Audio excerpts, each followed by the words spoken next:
このチャンネルでは、ダイナミックドライバーはデカさこそパワー、低音は全てを救う、サブベースのは幸福度を5割引き上げる、良いイヤホンは低音が出るイヤホンだけだ。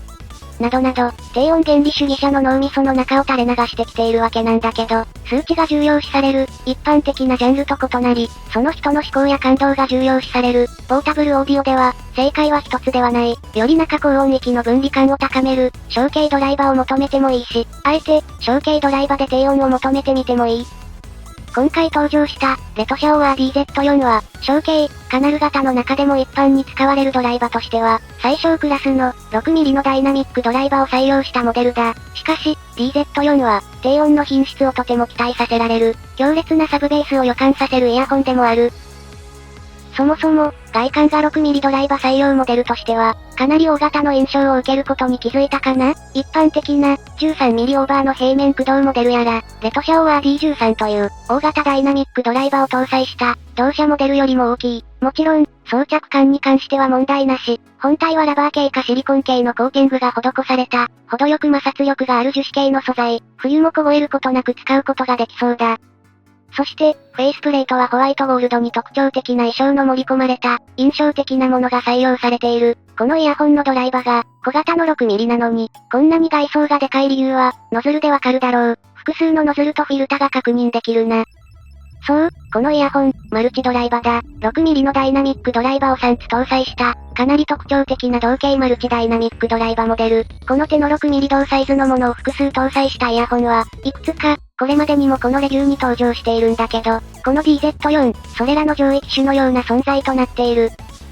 型番の4に何か意味がありそうだって？そう、このイヤホン、台紙の振動板を持っている。このイヤホンの構成は、3ダイナミックドライバーパッシブラジエーター。パッシブとは、受動的、つまり、他の振動板を使って生み出した空気振動に反応して、それらを増幅するような存在だ。太鼓の叩いてない型の振動膜、というイメージがわかりやすいだろうか。DZ4 は、3つのダイナミックドライバーに加え、同じサイズのパッシブラジエーターを採用することにより、より、特徴的なサウンドを持つに至ったモデルとなっているぞ。これが、6mm ドライバーなのに、低音域に特徴のあるイヤホンとして成立している理由だな。今まで触ってきた、他社製の 6mm ダイナミックドライバーを複数搭載したタイプは、もちろん、魅力的な要素に溢れている。装着感が軽く、長時間使用できるようなサウンドのものが多い。一方で、低音域側のパンチの効き具合に関しては、それほど突出した魅力を持つものがない。そりゃあそうだろう。最初からそこは重視していないように思う。強いて言うなら、KZ 系の維持でも低音出したろスペシャルこと、KZ リングロングで感じられたくらいだな。それに対し、サブベースの震えるような振動感を表現できる 6mm ダイナミックドライバーモデルは、あまりにも少ない。そこに風穴を開けられる存在が、この DZ4 だ。ただ、パッシブラジエーターは、自分で動力を持たない関係上、音量を上げないとまともに動作しないモデルも多い。以前にも、例えばマクセルの MX-HMB500 のような、パッシブラジエーター搭載モデルは触ってきているんだけど、実は、パッシブラジエーターは、ほどほどの音量でリスニングする層と相性の悪い部品、というイメージがある。小音量では印象的な動作をするに至らず、大音量でないと、低音域のスケール感を表現するに至らないんだ。そんなわけで、どちらも低音域の量感、という意味では、市場に正当が溢れている、6mm トリプルドライバーモデルと、パッシブラジエーターという部材、レトシャオワーが扱うとどうなるのか、よーく見てみようか。で、聞いてみた感想なんだけど、おや低音量でも、しっかりと沈み込むような低音域。パッシブラジエーターがしっかりどの音量でも動作する、という点においては、今までに触ってきた数少ないパッシブラジエーター搭載モデルの中でも、かなりしっかりと働きを感じられる仕様だ。全体的なバランスは、高音が刺激的に吐き出される感じではない。レトシャオワー系のイヤホンはこれまでいくつか触っているんだけど、シャオワー S12 無印や、ガリレオほど突き抜ける傾向の感触サウンドではないな。ただ、高音域側はしっかり輪郭を感じられる。一般的なドンシャリ傾向だけど、パッシブラジエーターと、3ダイナミックドライバーの複合によって、鋭い部分が程よく聞き取りやすく緩和されている印象だぞ。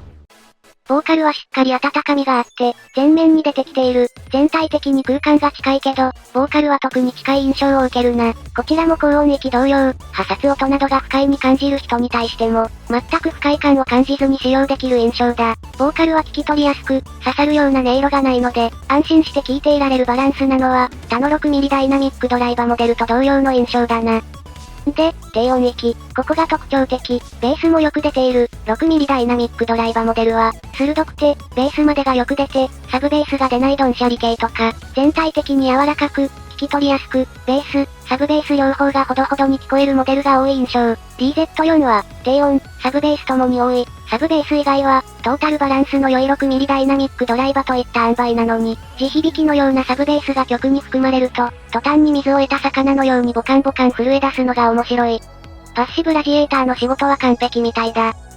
また、このサブベースは、超小音量でのんびり聞くのが好きな自分でも、しっかりと反応を感じることができた。小音量派にも、パッシブラジエーターの恩恵を感じられる珍しい調整だ。付属ケーブルは 3.5mm アンバランスだったので、手持ちの DAC では出力不足になるかなという心配もちょっとあったんだけど、インピーダンスは 12Ohm と低めで、プレイヤーを選ばない印象があるな。ドライバがダイナミックドライバのみだからか、スマートフォンに直接接続してもノイズはほぼ感じられなかった。音量が取りやすく、いろんな機器と直接接続しても問題のない、選択肢の広いイヤホンだと感じるぞ。また、シャオワーのこの標準ケーブルは評判が良く、取り回しも良いものなので、アンバランスでも構わない人なら、リケーブルも不要なレベルだ。それから、ポーチもついてくる。開封に時間がかかるから、付属品の保管用くらいで、日常のキャリングケースには向かないな。蓋のネジ山が多くて、何度もくるくる回さないと外れない。レトシャオワーガリレオに付属するケースは、よりコツがいる蓋だったので、それに比べれば改善したけど、TRN のメタルケースみたいに、ポンと上に引っ張れば外れる形にしてほしいな。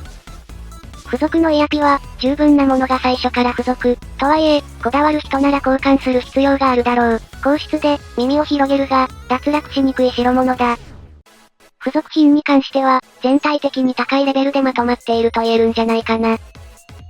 装着感は、先にも言った通り問題はないんだけど、この手のシリコンコートと軽量な金属製のフェイスプレートを使ったシェルには、高級感を感じない人はいるかも。ただ、実用性に優れているので、レトシャオワー DZ4 は、飾るイヤホンではなく、ゴリゴリ活用するイヤホン、というポジションなんだろうな。というわけで、このイヤホン、6mm ダイナミックドライバ採用モデルでありながら、なんとドライバが同じものを3つ、そして、同型のパッシブラジエーターを含めて、4つの 6mm 振動板を備えるという、ユニークさで目を引いて、しっかりと斬新な構成でも飛び道具で終わらない、調整の良さを感じさせる。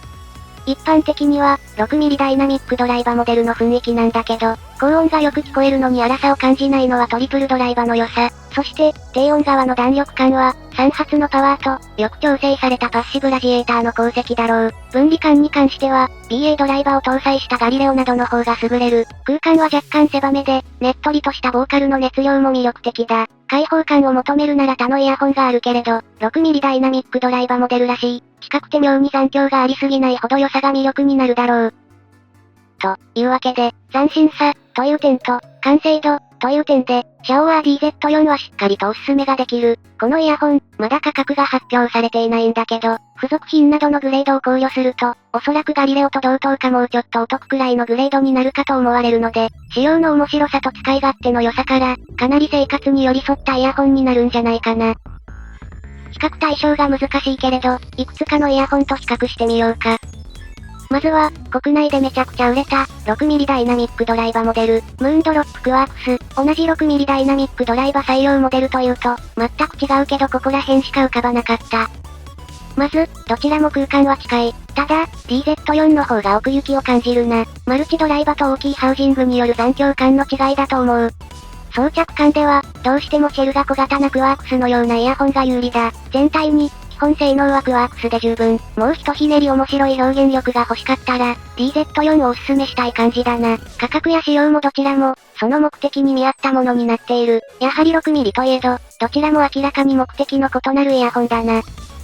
それから、低音の表現力、という点で、KZ リングロングとも比較してみよう。リングロングは20磁気ダイナミックドライバというアプローチで、単発のダイナミックドライバでもとにかくドッカンドッカン低音なったら気持ちよいよね、というパワー系。DZ4 は 3.5 人のパワーを合わせて殴ると強い、という友情パワー系イヤホンだ。リングロングは、高音が力強く、そして鋭い。低音は膨張感があって、非常に温度差のあるイヤホンになっている。バランスとしてはかなり極端で、古の KZ をそのままスリムにしたようなイヤホンだ。対して、DZ4 は、全体の雰囲気がまとまっていて、分離感はそれほど強くない。金属音は前面に出てこないので、ここがリングロングとの差だろう。また、低音が鳴った時にも、周囲全体が満たされるのではなく、しっかりと空間に低音以外の空間を感じられる。ここら辺も、得意なドライバー構成の DZ4 ならではの印象だった。DZ4 の低音は、しっかりと音圧と振動感のあるものだけど、小さな部屋を満たす、というよりは、比較的広めの空間の中で近くで鳴っている、という印象。この空間表現感と、高低音の温度差の違いが、それぞれのイヤホンの違いにつながるだろう。というわけで、他の 6mm ダイナミックドライバーイヤホンとはかなり異なる。また、現在のように、2020年以降の高水準になった中華イヤホン界隈で、DZ4 の直接のライバルになるものは存在しない。もっと古いモデルは存在するけれど、安価で設計が古めなので、トータルバランスで DZ4 が勝るな。強いて言うなら、JVC 系列が、この手の 6mm マルチドライバーモデルを出していたんだけど、それらのシリーズと比べて、パッシブラジエーターによる音圧がかなり印象差を生み出している。むしろ、往年のマルチダイナミックドライバーモデルファンこそ、今掴んで楽しい一本になるかもしれないな。